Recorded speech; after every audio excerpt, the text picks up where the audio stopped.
कभी कभी आपकी सिचुएशन की वजह से आपको लगता है ये जिंदगी बहुत ही खराब है और इस जिंदगी में कुछ भी नहीं रखा। आपके फ्यूचर में क्या होगा इसका आप सेंस नहीं बना पाते। बहुत सारी आपकी प्रॉब्लम्स इकट्ठा आपको घेर लेती है। आपको मर जाना चाहिए ऐसा आपको लगता है, पर जब आप जिंदगी की तरफ और एक कदम बढ़ाते हैं तो ये इजी होता जाता है। नेक्स्ट कदम जब आप बढ़ाते हैं तब ये पहले कदम से और भी इजी होता है। वो फैमिली के बारे में है। इसमें जो छोटी लड़की होती है उसके साथ ही हादसा हो जाता है। इसके बाद ये फैमिली कैसे कोप करते हैं इसके अबाउट ही मूवी है और इसके बीच में हमें बहुत सारे मैसेजेस से मूवी दे जाती है। तो चलिए शुरू करते हैं। मूवी स्टार्ट होती है और हमें एक जनरल स्टोर दिखता है। इसका नाम होप होता है। होप के मदर और फादर ने उनके स्टोर का नाम होप रखा होता है। फिर हमें होप के जो मदर एंड फादर है इनकी लाइफ की एक झलक दिखती है। होप की आज पेरेंट्स टीचर मीटिंग होती है तो इसी वजह से उसके फादर वहाँ नहीं जा सकते। आज उसकी मदर वहाँ जाने वाली होती है और इसके लिए वो रेडी हो रही होती है। होप की मदर का नाम हम क्रीम रखेंगे। होप के फादर का नाम के। होप के जो फादर होते हैं यानी कि के, ये फैक्ट्री में काम करते हैं। इनकी फाइनेंशियल सिचुएशन उतनी अच्छी नहीं होती, इसी वजह से इन्हें ग्रोसरी शॉप भी चलाना पड़ता है और बहुत सारी काम करना पड़ता है। क्रीम फिर पेरेंट्स की मीटिंग में आती है और सब लेडी पेरेंट्स फिर रेस्टोरेंट में जाते हैं। क्रीम की बहुत ही अच्छी एक फ्रेंड भी होती है, इसका नाम हम स्काइलर रखेंगे और ये भी यहाँ होती है। तब क्रीम की फ्रेंड उसे कहती है कि आज तुम्हें पे करना है। ये जो सब लेडी पेरेंट्स का ग्रुप होता है तो इसमें वो क्रीम को नहीं लेते थे, पर उसकी फ्रेंड ने इनको मना लिया था, इसी वजह से क्रीम को भी इसमें अब शामिल हो कर रहे हैं। क्रीम के पास इतने पैसे नहीं होते तो उसे क्रेडिट कार्ड से पे करना पड़ता है। ये क्रीम की जो फ्रेंड है स्काइलर, इसका हस्बैंड केक के साथ काम करता है। केक का वो मैनेजर है। क्रीम फिर स्काइलर को कहती है कि सब चीजें कितनी ज्यादा कॉस्टली हो चुकी है। वो उससे कहती है तुम्हारे हस्बैंड से तुम बात करो, मेरे हस्बैंड की सैलरी बढ़ा दे। स्काइलर कहती है कि वो सिर्फ मैनेजर है, वो सैलरी नहीं बढ़ा सकता। स्काइलर क्रीम को देखकर समझ जाती है कि क्रीम प्रेग्नेंट है। उसे वो पूछ भी लेती है। क्रीम को चिंता होती है क्योंकि के ने अभी तक नोटिस नहीं किया होता। 3-4 महीने बीत चुके होते हैं फिर भी उसने उसे कुछ भी नहीं बताया होता। के और वॉल्टर जो है ये भी अच्छे फ्रेंड्स है। इनका लंच ब्रेक जब होता है तो उनकी कंपनी में इन्हें चिकन वगैरह खाने को मिलता है। वॉल्टर को ये खाना होता है पर इसे सबके लास्ट में खाना पड़ता है। जो लास्ट पीस होता है वो के लेकर जाता है। वो फिर कहता है कि मुझे घर में ऐसा कुछ खाने के लिए नहीं मिलता। उसे बहुत ही बुरा लग रहा होता है तो के भी इसका मजा लेता है और फिर उसे ये पीस दे देता है। इन दोनों की फाइनेंशियल सिचुएशन बहुत ही सेम होती है और ये दोनों अच्छा खाना घर पर अफोर्ड नहीं कर पाते, पर इनकी फ्रेंडशिप जो होती है ये बहुत ही सही होती है। इसके बाद पहली बार हमें होप दिखती है। वो अपने क्लासरूम में होती है और अपने फ्रेंड का वेट कर रही होती है। ये जो उसका फ्रेंड होता है ये वॉल्टर और स्काइलर का ही बेटा होता है। इसका नाम हम चिंटू रखेंगे। चिंटू अपने फ्रेंड के साथ होता है और इसे इग्नोर करता है। होप इसके साथ घर जाना चाहती है पर वो आगे आगे भाग जाता है। होप और चिंटू दोनों गेम की मशीन के पास आते हैं। चिंटू उसे अच्छी तरह से हैंडल नहीं कर रहा था तो होप कहती है कि तुम्हें ऐसा नहीं करना चाहिए, तुम इसे खराब कर दोगे। इन दोनों में यहाँ थोड़ा सा झगड़ा हो जाता है। चिंटू उसे तुम बहुत ही छोटी हो ऐसा बोलता है और वो उसे कहती है तुम्हारा फेस बहुत ही बड़ा है। इन दोनों का झगड़ा होकर फिर होप घर आ जाती है। होप अपनी डिनर टेबल पर होती है और मैथ्स के क्वेश्चन सॉल्व कर रही होती है। ये कहती है कि बहुत ही ट्राई करती हूँ पर ये क्वेश्चन मुझसे सॉल्व ही नहीं होते। उसकी मदर फिर उसे कहती है कि मुझे बताओ कि ये क्वेश्चन क्या है। फिर वो कहती है कि एक लड़की के पास 9 पेंसिल है और मेरे पास 3 ही है। अगर हमारे दोनों के पास सेम हो जाए तो हम दोनों के पास ईच कितने पेंसिल्स हो गए। इसकी मदर फिर उसे कहती है कि सिंपल है, तुम इसे ऐड कर लो और फिर डिवाइड कर लो 2 से। वो कहती है कि मैं इसे रियल लाइफ सिचुएशन से कंपेयर कर रही हूँ। अगर मेरे पास 3 पेंसिल हो और चिंटू के पास 9 पेंसिल हो तो मुझे कभी भी उसकी 3 पेंसिल नहीं देगा, वो कभी भी 6 इक्वल नहीं होने देगा। यहाँ में पता चलता है कि वो बहुत ही इंटेलिजेंट है। यहाँ के भी होता है पर वो अपना बेसबॉल मैच देखने में बहुत ही बिजी होता है। क्यों उसे शांति से डिनर करने के लिए रिस्ट्रिक्ट कर रही होती है पर फिर उस पर चिढ़ जाती है और उसे उसका मैच देखने के लिए परमिशन दे देती है। नेक्स्ट सीन में हमें होप और के दोनों एक ही काउच में टीवी देखते देखते सो गए हैं ये हमें दिखता है। इसका मतलब है कि कभी कभी एब्सेंट फादर हो सकता है पर at the end of the day ये अपनी फैमिली को ही इम्पोर्टेंस देता है। नेक्स्ट डे जब होप को स्कूल जाना होता है तो उसके फ्रेंड नीचे आते हैं। होप के मदर को लगता है कि होप को ले जाने के लिए आए हैं पर उसका फ्रेंड यानी ये चिंटू वहाँ से अपने फ्रेंड के साथ चला जाता है। होप को अपने हेयर सही से आज लगाने होते हैं इसलिए वो लेट हो जाती है। वो के से अपने हेयर बांध देने के लिए बोलती है पर के भी बहुत ही बिजी होता है तो जल्दी जल्दी से कर रहा होता है तो अच्छे से वो कर नहीं पाता।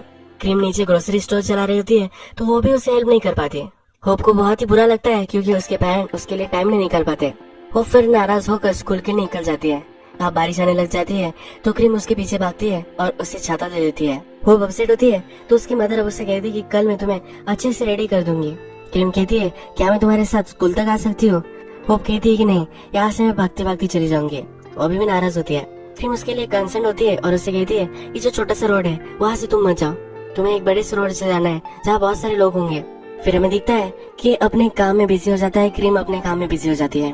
जब होप स्कूल के लिए जा रही होती है तो उसके पास एक आदमी आ जाता है। ये आदमी उसे बोलता है कि क्या तुम मुझे तुम्हारी छतरी लैंड करोगी, हम दोनों इस छतरी में जाएंगे। ये उसे बोलती है कि वो लेट हो रही है और ये जो रास्ता होता है ये सुनसान होता है। ये इससे बहुत ही डर रही होती है। जब मूवी स्टार्ट हुई थी तब हमें दिखा था कि होप एक काइट की तरफ देख रही थी। जब ये आदमी इस मूवी में आ चुका है तब हमें काइट बर्बाद हुआ दिखा है। यह काइट होप का फ्रीडम रिप्रेजेंट करता है और अब ये खत्म हो जाने वाला है। नेक्स्ट सीन में हमें इसकी अमरे तहस हो चुकी है ऐसा दिखता है और होप खून से लथपथ पड़ी हुई है। इसके पास एक मोबाइल होता है जिससे वो 911 को कॉल कर देती है। स्कूल की या फिर पुलिस आती है, एम्बुलेंस आती है और उसे हॉस्पिटल में लेकर जाती है। क्रीम को उसकी फ्रेंड स्काइलर को कॉल आता है। उसे कहती है स्कूल के यहाँ इंसिडेंट हुआ है। स्काइलर थोड़ी सी कंसर्न हो जाती है। जबकि अपना काम कर रहा होता है तभी उसे कॉल आता है और ये हॉस्पिटल से कॉल होता है। ये वो पहले बिलीव नहीं कर पाता और फिर हॉस्पिटल में आ जाता है। होप बहुत ही इंजर्ड हो चुकी होती है। जिस आदमी ने होप को हर्ट किया था उस आदमी ने उसे चाकू से मार भी दिया था। इसके इंटेस्टाइन उसने फाड़ दिए थे। केको ये सब डॉक्टर बता रहे होते हैं। वहाँ क्रीम भी आती है। ये वहाँ रोने लग जाती है। ये वो देख नहीं सकती, इस वजह से वो बाहर चली जाती है। कि अपने आप को संभालता है और वो टफ है ऐसा वो प्रिटेंड कर कर वही खड़ा होता है। वो डॉक्टर से पूछता है कि अब क्या करना पड़ेगा। होप की अब सर्जरी होने वाली होती है। ये फिर डिटेक्टिव के पास आता है। डिटेक्टिव को जिस आदमी ने ये सब किया है इसके फिंगरप्रिंट्स मिल चुके हैं, बहुत सारे एविडेंस इनको मिल चुके हैं।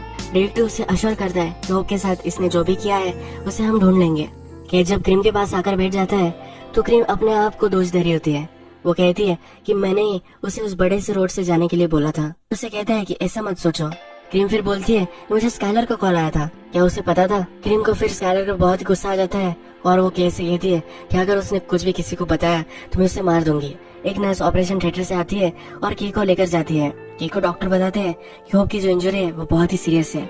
इसका जो गुदा है वो हमें निकालना पड़ेगा। ये कभी भी नॉर्मली टॉयलेट नहीं कर पाएगी। इसे हमेशा एक आर्टिफिशियल ऑर्गन के साथ ही रहना पड़ेगा। कि उसे कहता है कि प्लीज मेरी बेटी को बचा लो। अब होप का ऑपरेशन हो जाता है और की और क्रीम उसे मिल सकते हैं। क्रीम जब इसे देखती है तो रोने लग जाती है और वहाँ से वो चली जाती है। कि फिर होप से मिलने आता है। वो होप को बताता है कि तुम बहुत ही जल्द ठीक हो जाओगी। होप कहती है तुम यहाँ कैसे आ गए, तुम्हारे वर्क का क्या हुआ। के कहता है कि मैं हमेशा तुम्हारे पास ही हूँगा। होप अपनी मदर के बारे में पूछती है। ये कहता है कि हम टर्न्स में आने वाले हैं। होप जिस आदमी ने उसका रेप किया था इसका डिस्क्रिप्शन देने लग जाती है। कि कहता है कि अभी तुम्हें ये करने की जरूरत नहीं है। होप कहती है कि जिसने भी ये किया है इसको जेल होनी चाहिए, इसको सजा होनी चाहिए। अगर मैं सो गई तो मैं भूल सकती हूँ, इसलिए वो ये स्टेटमेंट दे रही होती है। नेक्स्ट सीन में हमें डिटेक्टिव के पास के आया हुआ दिखता है। डिटेक्टिव के पास जिसने किया है उसके फिंगरप्रिंट से वो कौन है ये पता चल चुका है, पर उसके खिलाफ ये एक वारंट नहीं निकलवा सकते। ये जो एविडेंस है ये इनफ नहीं है। ये उस पर चिढ़ गया होता है। डिटेक्टिव उससे कहता है कि अगर तुम्हें उसे पकड़वाना है तो होप को स्टेटमेंट देना होगा। होप को स्टेटमेंट देना है। ये कि अब क्रीम को समझाता है। क्रीम कहती है कि तुम ऐसे कैसे कर सकते हो, वो अभी तो उसने एक्सपीरियंस किया है और फिर से वो उसे रिमेम्बर करने के लिए बोलोगे। ये उसे ना बोल रही होती है कि इसके लिए मान नहीं रहा था। यहाँ एक पुलिस होती है तो क्रीम को समझाने के लिए कहती है कि तुम्हें एक साइकोलॉजिस्ट की जरूरत है। ये जो सिचुएशन ये बहुत ही टफ है और होप को भी और तुम दोनों को भी इसकी जरूरत है। क्रीम वहाँ से चली जाती है। ये पुलिस फिर के को कहती है तुम घर जाओ और होप के जनरल्स वगैरह लेकर आओ। होप की अब जो नई थेरेपिस्ट होने वाली होती है इसने पूछा होता है कि जब घर जाता है तो होप की ड्राइंग्स बुक वगैरह देखता है। उसे कार्टून कैरेक्टर कोकोमोंग ये बहुत ही अच्छा लगता है। उसके लिए खिलौना वो लेकर आता है। जो थेरेपिस्ट होती है अब वो के और क्रीम के साथ बात कर रही है। वो कहती है कि अगर होप का अब हम अभी स्टेटमेंट ले तो इसके लिए बहुत ही हार्ड हो सकता है। वो अभी साइकोलॉजिकली अनस्टेबल है। ये जो भी हमें कहेगी ये कोर्ट में इतना होल्ड नहीं करेगा। ये को वारंट निकलवाना ही होता है तो उसे फोर्स कर रहा होता है। ये थेरेपिस्ट कहती है दोनों पेरेंट्स अगर मुझे सहमति नहीं देंगे तो मैं नहीं करूंगी। के फिर क्रीम को बताता है कि होप को ये चाहिए, उसे गुनहगार को पकड़ना है। क्रीम भी फिर इसके लिए मान जाती है और हमें फिर ये थेरेपिस्ट होप का स्टेटमेंट लेती हुई दिखती है। वो कैमरे में प्रूफ करती है कि होप अपने होश आवाज में है। उसे बहुत सारी तस्वीरें दिखाती है और इसमें से उसे सिलेक्ट करने के लिए बोलती है जिस आदमी ने उसके साथ एक किया था। होप भी उस आदमी को पहचान लेती है। जब वो थेरेपिस्ट घर जा रही होती है तो वो के और क्रीम को कहती है कि तुम्हें भी मेरी जरूरत पड़ेगी। होप अब स्टेबल लग रही है पर वो बाद में चिल्लाने लग सकती है। वो अपना कार्ड उन्हें दे देती है। क्रीम इस पर चिढ़ जाती है और कहती है कि जो चीज अब तक हुई नहीं है तुम हमें क्यों डरा रही हो। वो उसे निकल जाने के लिए बोलती है। होप ने अब स्टेटमेंट दे दिया है तो बहुत सारे पुलिस ऑफिसर जाते हैं और जिसने किया होता है उसको पकड़ लेते हैं। के को जब ये पता चलता है तो पुलिस स्टेशन के पास भागता है। वहाँ ऑलरेडी बहुत सारे न्यूज रिपोर्टर्स वगैरह आए हुए होते हैं तो डिटेक्टिव से नहीं मिल पाता। जब वो हॉस्पिटल आता है उसके फ्रेंड का यानी कि वॉल्टर को उसे कॉल आता है। वॉल्टर से पूछता है कि होप कैसी है। वो बहुत ही कंसर्न होता है बोलता है कि टीवी के सामने हॉस्पिटल पे बहुत सारे जर्नलिस्ट वगैरह हैं, मैं बहुत ही डर चुका हूँ। के को पता नहीं होता कि वहाँ मीडिया पहुंच चुकी है। वो भागता है और होप के पास आ जाता है। होप को अब उन्हें शिफ्ट करना पड़ता है। वो प्राइवेट रूम में उसे लेकर जाते हैं। जब वो जा रहे होते हैं तो रिपोर्टर उन्हें घेरने की कोशिश करती है। क्रीम उन्हें रोके रखती है और के उसे एक प्राइवेट रूम में लेकर जाता है। होप वो बेड पर रखता है और उसे वहाँ टॉयलेट आ जाती है। के फिर इस सब टॉयलेट को साफ करने लग जाता है। उसके पैर वो पकड़ता है, पर ये होप के लिए बहुत ही अनकंफर्टेबल होता है। जो इंसिडेंट उसके साथ हुआ है इसे वो याद करने लग जाती है। ये पैर वगैरह मारने लग जाती है, पर के अभी भी सब साफ कर रहा होता है। जब के होप को देखता है तब उसे पता चलता है कि होप अब क्या महसूस कर रही है। होप को उसके फादर का टच भी उस रेपिस्ट के टच की तरह लग रहा था। ये बहुत ही घिनौनी रियलाइजेशन के को होती है। होप रो रो कर बहुत ही डिस्टर्ब हो जाती है और उसकी हालत और भी खराब हो जाती है। के को बहुत ही दुख होता है और होप से वो दूर चला जाता है। क्रीम जब रिपोर्टर को रोक रही होती है तभी उसे चक्कर आती है और वो गिर जाती है। अब वो प्रेग्नेंट है, ये के को पता चल चुका है। कि उसे पूछता है, मुझे तुम कब बताने वाली थी? क्या तुम्हें यह बच्चा नहीं चाहिए था? क्रीम कहती है कि मैं सिर्फ भूल गई थी। रात में फिर होप से मिलने के आता है, पर उसने अपना फेस कवर कर लिया होता है। कि उसे बताता है कि अब उसे सिबलिंग होने वाला है। कि उससे पूछता है कि क्या तुम एम्बैरेस्ड हो? ये सही होता है तो इसी वजह से वो वहाँ से चला जाता है। होप उसे आप देख भी नहीं पा रहे, इससे वो बहुत ही डिस्टर्ब होता है। के को फिर आइडिया आता है। होप को जो टॉय अच्छा लगता है उसी चीज का बलून उसके पास होता है। ये पहनने की कोशिश वो करता है। ये पहनकर वो होप से बात कर सकता है ये उसे लगता है। ये वो ट्राई करता है पर ये सक्सेसफुल नहीं हो पाता। होप के जो हॉस्पिटल बिल होते हैं ये भी बहुत ही ज्यादा होते हैं। ये क्रेडिट कार्ड पर ये सब वो पे कर रहा होता है। वॉल्टर का के को कॉल आता है। उसे कहता है मुझे पता है कि तुम्हें पैसों की जरूरत होगी। उसे पैसे देने के लिए ऑफर करता है।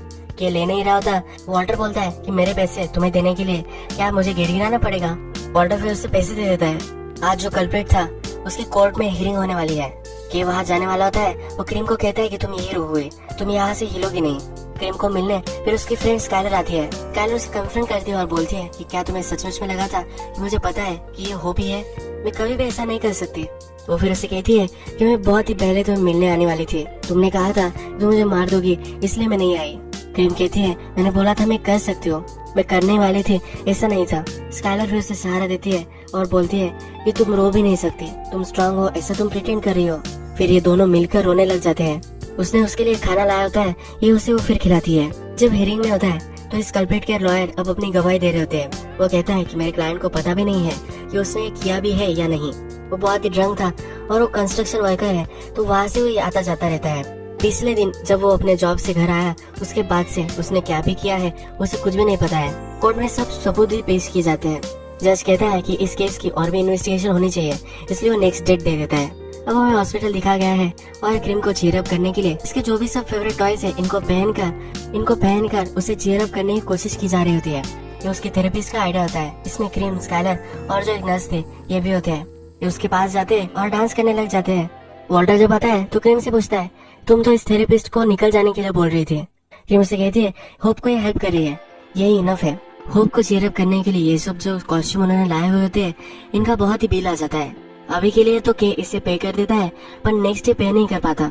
इसके प्राइसेस जब पूछता है तो उन्हें कहता है क्या मैं इसे इंस्टॉलमेंट में पे कर सकता हूँ? ये जिस आदमी के कॉस्ट्यूम होते हैं उसे बुरा लगता है। वो फिर उसे एक बड़ा सा कॉस्ट्यूम लेता है और उसे दे देता है। वो कहता है कि हम इसे ज्यादा यूज नहीं कर सकते, तुम्हें जब तक लगे तब तो तुम इसे यूज करो, जब तुम्हारा काम खत्म हो जाएगा तब तुम इसे वापस दे देना। रात में थेरेपिस्ट और क्रीम दोनों बैठे हुए होते हैं। थेरेपिस्ट उसे कहती है कि मेरी जो बेटी थी उसके साथ भी यही हुआ था। वो जब 16 साल की हुई थी तब उसने सुसाइड कर ली थी। इस थेरेपिस्ट से भी ये रहा नहीं गया था, इसलिए उसने भी सुसाइड करने की ट्राई की, पर इससे उसका पैर पैरालाइज हो गए। वो क्रीम को कहती है कि मुझे पता है कि तुम किस चीजों से गुजर रही हो।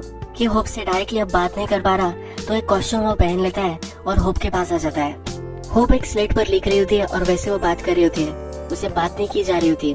वो उससे पूछती है कि तुम्हारे फ्रेंड्स कहाँ गए? क्या उसे कहता है कि वो घर चले गए हैं। होप कहती है कि तुम्हें भी घर जाना चाहिए। वो उसे हक कर लेती है और फिर के घर चला जाता है। नेक्स्ट टाइम हमें दिखता है कि थेरेपिस्ट होप से बात कर रही है। होप अभी भी स्लाइड पर लिख रही होती है। वो एक बोर्ड निकालती है और उसमें बटरफ्लाई लिखती है। वो कहती है कि अब मैं तुमसे बहुत सारी बातें करने वाली हूँ, जो भी बात मैं तुमसे करूंगी इसके बाद में मैं एक बटरफ्लाई इस बोर्ड पे रखूंगी। जब ये बोर्ड भर जाएगा तुम्हारा जो पेन तुम महसूस कर रही हो ये भी बहुत सारा खत्म हो जाएगा, तुम उससे डायरेक्टली बात कर सकोगे। थेरेपिस्ट और होप ये दोनों बहुत सारी बातें करते हैं और अब इसका जो बोर्ड है ये पूरा सा भर चुका है। अब होप डायरेक्टली फ्रीली उससे बात कर पाती है। थेरेपिस्ट फिर होप से पूछती है कि आज डेट क्या है। वो उसे डेट बता देती है। थेरेपिस्ट कहती है तुम्हारा समर ब्रेक चल रहा था, अब ये खत्म हो जाने वाला है, तुम फिर से स्कूल में जा सकती हो। होप कहती है कि मैं नहीं जा सकती। थेरेपिस्ट उससे पूछते है क्यों नहीं जा सकती। होप कहती है कि मैं एम्बैरेस्ड हूँ, मैं फिर से अपने फ्रेंड के साथ नहीं मिल सकती। उस दिन क्या हुआ वो मेरे फ्रेंड को नहीं बता सकती। उसे लग रहा था उसके फ्रेंड्स को सब पता है कि उस दिन क्या हुआ था। होप के जो भी सब फ्रेंड्स होते हैं, क्लासमेट होते हैं, ये उसकी शॉप पर आते हैं और इस शॉप बंद होती है तो इसके ग्लास पर उसके लिए ग्रीटिंग्स कार्ड लिखते हैं, बहुत सारी अच्छी अच्छी चीजें इसे चीयर अप करने के लिए लिख कर जाते हैं। ये थेरेपिस्ट उससे पूछती है कि क्या चीजें हैं जो तुम मिस करती हो। वो कहती है कि मैं क्लासरूम में जाना मिस करती हूँ, मेरे पेरेंट्स वर्क नहीं कर सकते, ये भी मुझे बहुत ही बुरा लग रहा है, बहुत सारे पैसे मेरे ट्रीटमेंट में जा रहे हैं, ये भी गलत है। इसके पैरेलल सीन में हमें देखता है कि इंटरनेट पर सर्च कर रहा होता है कि वो अपने बेटे से कैसे बात कर सकता है। उसे बहुत ही प्रॉब्लम अब आ रही होती है। वो फिर थेरेपिस्ट से उस दिन के बारे में बात करती है। वो कहती है कि मैं वहाँ से निकल जाऊँ ऐसा मुझे लगा था, बस स्ट्रीट पर कोई भी नहीं था, उस आदमी को मुझे हेल्प करनी चाहिए ऐसा भी मुझे लगा था। वो कहती है कि मुझे लगा था कि सब लोग मुझे अप्रिशिएट करेंगे पर वो अब मुझे ही ब्लेम कर रहे हैं। वो फिर कहती है कि मुझे स्कूल जाकर मेरा होमवर्क करना है, जब मेरा ब्रदर या सिस्टर बॉर्न होके तो मुझे उसे पकड़ना है। वो आर्टिफिशियल ऑर्गन के साथ रहती है तो इसे अब डर लग रहा होता है कि जब बेबी आएगा तो उसे वो गंदा कर देगी। उसे ये भी लगता है कि जो बेबी आएगा वो उससे क्यूट होगा तो उसके पेरेंट्स उससे ही प्यार करेंगे। वो थेरेपिस्ट से कहती है कि कभी कभी मुझे लगता है कि मैं अगर आँख बंद कर लूंगी और जब भी खोलूंगी तो सब ठीक हो चुका होगा, पर कुछ भी कभी भी नहीं बदलता। वो कहती है कि कभी कभी मुझे लगता है कि मैं इस दुनिया में आई ही क्यों हूँ। हम पैरेलल सीन्स में दिखाया जाता है कि बहुत ही एफर्ट कर रहा है, वो एक कॉस्ट्यूम पहनता है और हर रोज होप से मिलने आता है। होप की जो भी सिचुएशन होती है उसे देखने के लिए वो उसके रूम में आता है पर उसके सामने वो नहीं आता। जब भी उसके सामने आता है तो कॉस्ट्यूम में ही आता है। अब टाइम गुजर चुका है, होप अब घर आ सकती है। होप का बर्थडे भी वो हॉस्पिटल में सेलिब्रेट करते हैं और अब उसे एक घर लेकर जाने वाले होते हैं। होप अब घर आने वाली है तो क्रीम उसके लिए घर रेडी करती है। होप अभी भी उसके फादर से बात नहीं कर पा रही होती है तो इसी वजह से जब उसे वो घर लेकर जा रहे होते हैं तो उसने एक पर्दा बनाया होता है। होप उसे देख ना पाए इसलिए उसने ये किया होता है। होप जो गाड़ी में होती है, जिस स्ट्रीट पे उसके साथ हंसता हुआ था ये स्ट्रीट उसे दिखती है। वो बहुत ही अनकंफर्टेबल महसूस करने लग जाती है और वो उल्टी भी कर देती है। जब वो घर पहुंचती है तब उसे दिखता है कि उसके फ्रेंड्स ने उसके लिए कितने कार्ड्स वगैरह लगाए हैं। नेक्स्ट दिन की शॉप के बाहर बैठा हुआ होता है, वहाँ चिंटू आता है। वो उससे पूछता है कि क्या होप घर पर आ चुकी है। क्या कहता है कि तुम तो उसके साथ नहीं खेलते थे, तुम अब उससे क्यों मिलना चाहते हो। चिंटू कहता है कि ऐसा कुछ भी नहीं था, लोग कुछ भी अफवाह फैलाते हैं। चिंटू फिर बोलता है कि मैं पागल होने लग गया हूँ। वो रोने लग जाता है। वो कहता है कि अगर उस दिन मैं उसके साथ गया होता तो उसके साथ ही नहीं होता। कि उसे पास बुलाता है, उसे हक करता है और कहता है कि प्लीज मत रो। उसे फिर बहुत सारी कैंडी उसे देता है। नेक्स्ट दिन होप को फिर स्कूल जाना होता है। क्रीम को स्काइलर कॉल करती है और कहती है कि मैं होप को स्कूल लेकर जाऊंगी, उसे सपोर्ट की आज जरूरत होगी इसलिए ये करने वाली होती है। ये रास्ते से जब जा रहे होते हैं फिर से वो वही स्ट्रीट पर आ जाते हैं। होप को फिर से वो फीलिंग्स आए, इसी वजह से के ने कॉस्ट्यूम पहनकर वहाँ खड़ा हुआ होता है। उसका फ्रेंड उसे हमेशा सपोर्ट करने के लिए वहाँ है, ये ऐसा उसे सपोर्ट कर कर जता रहा होता है। ये फिर होप के प्रिंसिपल से भी मिलता है। वो उसे कहता है तुम्हें ध्यान रखना है होप किसी भी मेल टीचर के डायरेक्ट कांटेक्ट में ना आ जाए। होप जब स्कूल जाती है तो उसे एक बैग पहन कर जाना पड़ता है जो हमेशा आवाज करती है। बच्चे ये उससे पूछ सकते हैं। केक को फिर ऐड रहता है और एक पाउच उसे वो गिफ्ट करता है। इस पाउच में बहुत सारे चॉकलेट्स वो रख देता है। इससे जब उसके फ्रेंड उसके पाउच के बारे में पूछेंगे तब ये आवाज उसके टॉफी से आ रही है, उसके चॉकलेट से आ रही है, ये वो बता सकती है। उसे एम्बैरेस फील नहीं होना चाहिए इसलिए कि उसे पाउच देता है। क्रीम थेरेपिस्ट के साथ होती है तो उसे अपनी फीलिंग्स बताती है। वो कहती है कि मैं कभी कभी विश करती हूँ जो होप के साथ हुआ है वो सभी बच्चों के साथ हो जाए, इससे सब नॉर्मल हो जाएगा, होप को भी वो नॉर्मल है ऐसा लगेगा। नेक्स्ट दिन जब होप स्कूल जाना चाहती है तो चिंटू भी उसके साथ आता है। होप उससे कहती है कि मैं तुम्हारे साथ नहीं चलना चाहती तो चिंटू कहता है मैं तुम्हारे पीछे पीछे चलूंगा। उसे सपोर्ट करने के लिए उसके साथ आया हुआ होता है। जब स्कूल चल रही होती है तब के अपना वर्क छोड़ देता है, कॉस्ट्यूम पहन लेता है और स्कूल के बाहर कॉस्ट्यूम पहन कर आ जाता है। वो होप को सपोर्ट देने के लिए। ये अकेले नहीं है, उसका फ्रेंड उसके साथ है, इसी वजह से वो यहाँ आया हुआ होता है। या होप के फ्रेंड्स जब उसके पाउच के बारे में पूछते हैं तब ये बता देती है कि ये इसमें टॉफीज है। उसके फ्रेंड्स को ये चॉकलेट भी दे देती है। के का जो प्लान था वो सक्सेसफुल हो जाता है। होप जब घर जा रही होती है तो कॉस्ट्यूम में के भी वहाँ होता है। उसे पूरे रास्ते में सपोर्ट देने के लिए वहाँ होता है। चिंटू अब होप के साथ चल रहा है। वो उससे पूछता है कि क्या ये तुम्हारा नया फ्रेंड है। वो कहती है कि हाँ ये मेरा नया फ्रेंड है। चिंटू फिर उससे पूछता है कि बॉय है या गर्ल है। होप कहती है कि ये मेरा फ्रेंड है, ये बॉय है या गर्ल है ये मुझे नहीं पता। यह सीन हमें कुछ बताता है। होप को अपने फादर से ही प्रॉब्लम हो चुका था। उसे हर आदमी में कल्प्रिट दिख रहा था। जो भी मेल उससे संपर्क में आ रहे थे उन सबसे वो डर रही थी। अब उसे एक रियलाइजेशन हो चुका है, जो फ्रेंड्स होते हैं ये कभी भी मेल फीमेल ऐसे नहीं होते, ये सिर्फ फ्रेंड्स होते हैं, कभी भी हम उनमें कुछ डिफरेंस नहीं कर सकते। वो हमें सपोर्ट करने के लिए यहाँ है, ये उसे अब रियलाइज हो चुका है। होप जब घर पर आती है तो घर के पास कॉस्ट्यूम में किया होता है। वो फिर उसके पास जाती है, उसे बोलती है कि क्या तुम मेरे फादर हो? मुझे प्लीज बताओ, मैं तुमसे बात नहीं कर रही थी, क्या इसी वजह से तुम ये सब कर रहे हो? वो फिर अपने फादर के लिए केयर करती है। उसे कहती है कि तुम्हें अंदर बहुत ही हॉट महसूस हो रहा होगा। ये जो कॉस्ट्यूम होता है इसमें आदमी बहुत ही सेट करता है, इसमें रहना बहुत ही अनकंफर्टेबल होता है कि उससे कुछ भी बात नहीं कर रहा होता। वो फिर उसे घर लेकर आती है और अपनी मदर के पास लेकर आती है। क्रीम पूछती है कि ये क्या है। क्रीम फिर के का मास्क उतारती है। होप उसके पास जाती है और उसे बहुत सारा पसीना आया हुआ होता है, वो सब वो पोंछती है।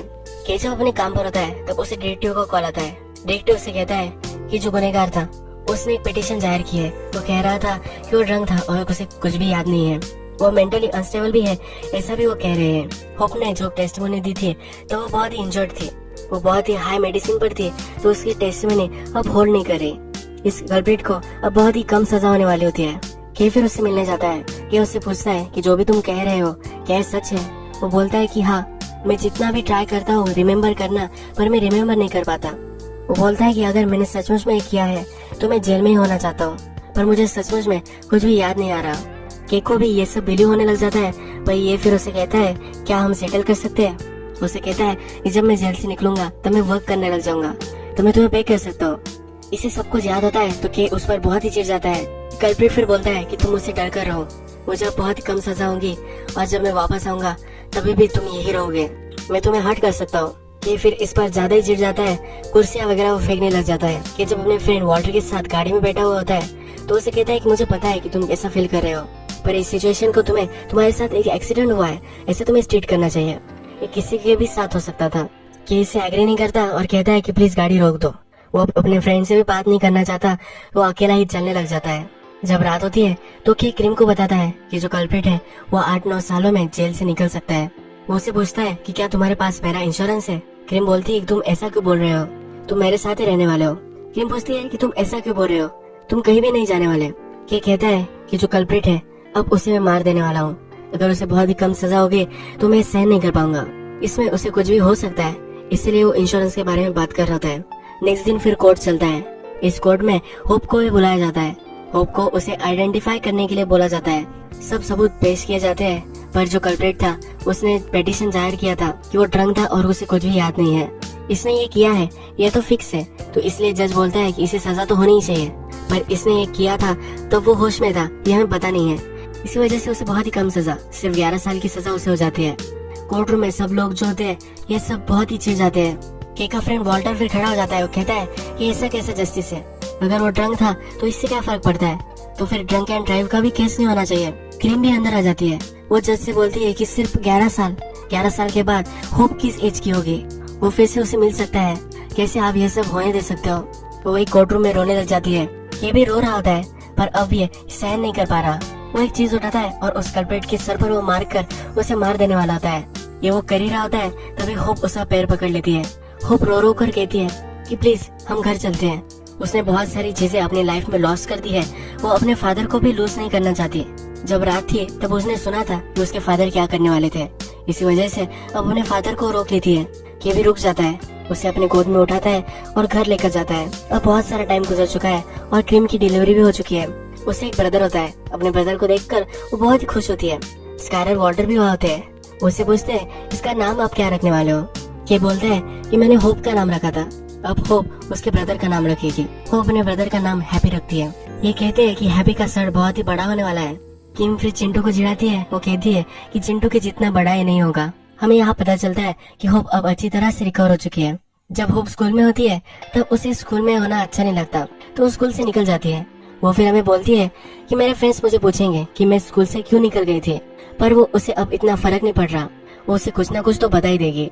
वो घर आती है और उसने अब बहुत सारे टॉयज बनाए होते हैं, अपने हाथों से उसने क्रिएट किया होता है। वो हमसे कहती है कि मेरे फादर जिस तरह से काम करते हैं वैसा भी मैं काम कर सकती हूँ, मुझे चीज बनाना अच्छा लगता है।